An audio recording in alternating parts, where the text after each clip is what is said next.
అమరావతి ప్రజా రాజధాని, అమరావతి దేవతల రాజధాని, కలియుగ దేవుడు వెంకటేశ్వర స్వామి. నేను ప్రతిరోజు వర్చువల్గా ఆయన దగ్గరికి వెళ్తాను, ప్రార్థన చేస్తాను. ప్రార్థన చేసి ఏం చేస్తానంటే, నాకు శక్తినివ్వండి, మంచి ఆలోచననివ్వండి, అమరావతి రాజధాని ప్రపంచంలో నెంబర్ 1 రాజధానిగా తయారు చేయడానికి ఆశీర్వదించమని కోరుకుని అక్కడి నుంచి ఇంకెదురు తిరగను. నేను వెనక్కి ముందుకు చూడను. ఒక అమరావతి కాదు, రాష్ట్రం మొత్తం అభివృద్ధి కావాలి.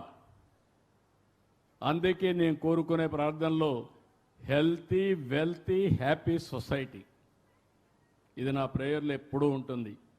అంటే అందరికీ ఆరోగ్యం ఉండాలి, అందరూ కూడా డబ్బులు ఉండాలి. డబ్బులు లేకుండా, పేదరికం, తిండి లేకుండా ఉంటే మనం ఎన్ని సిద్ధాంతాలు చెప్పినా సిద్ధాంతాలుగానే మిగిలిపోతాయి. మూడోది ఆనందం ఉండాలి.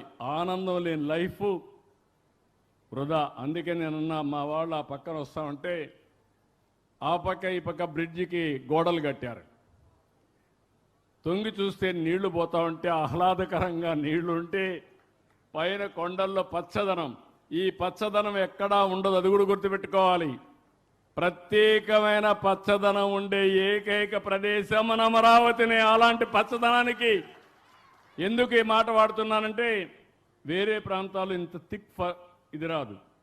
భూమి సారవంతంగా కావచ్చు, ఏదైనా కావచ్చు. మేము ఎన్నికల్లో ఒక మాట చెప్పాం, నేను మా మిత్రుడు పవన్ కళ్యాణ్ గారు ఒక మాట చెప్పాం.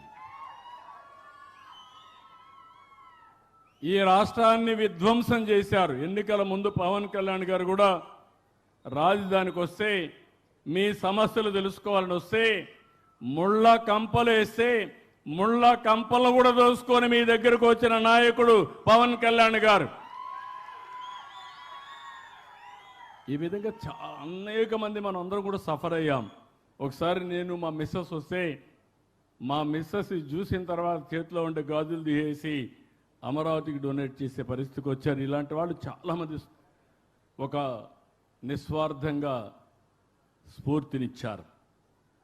ఈరోజు ఇవన్నీ ఆలోచించిన తర్వాత మీకు ఒకటే చెప్తున్నాను, అమరావతి ఏ విధంగా ఉంటుందనే దానికి ప్రపంచంలో ఎక్కడా లేని సిటీగా ఉండాలంటే నో పోల్స్. ఎక్కడా పోల్సే కనపడవు. ఏ సర్వీస్ కూడా రావాలంటే రోడ్డు కట్ చేసే పనే ఉండదు.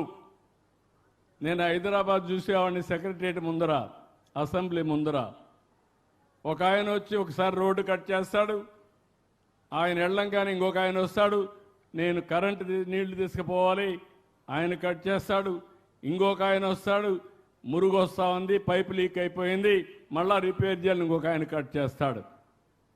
నేను ఎన్ని చెప్పినా కూడా హైదరాబాద్లో, సైబరాబాద్లో కూడా ఇలాంటి స్ట్రైట్ రోడ్స్ రాలా. నేను ఆ రోజు చెప్పాను, ఇక్కడ ప్రత్యక్ష సాక్షి ఒకరే ఉన్నారు, లక్ష్మీ పారసారథి ఒకటే ఉంది నాతో ఆ రోజు. ఆవిడ ఆ రోజు అర్బన్ డెవలప్మెంట్ అథారిటీ చైర్మన్గా, ఎండీగా ఉంటే నేను ఒకరోజు రమ్మని ఒక గిర్ర గీశాను. హైదరాబాద్ చుట్టూరు ఒక గిర్ర గీసి, ఇది రాబోయే రోజుల్లో ఔటర్ రింగ్ రోడ్డుగా ఉంటుంది, మీరు ఒకసారి ఫీల్డ్లోకి వెళ్ళండి, ఎక్కడన్నా అడ్డంకులు ఉంటే మెరుగైన ప్రదేశం ఉంటే చూసుకొని ఫైనల్గా తీసుకురండి.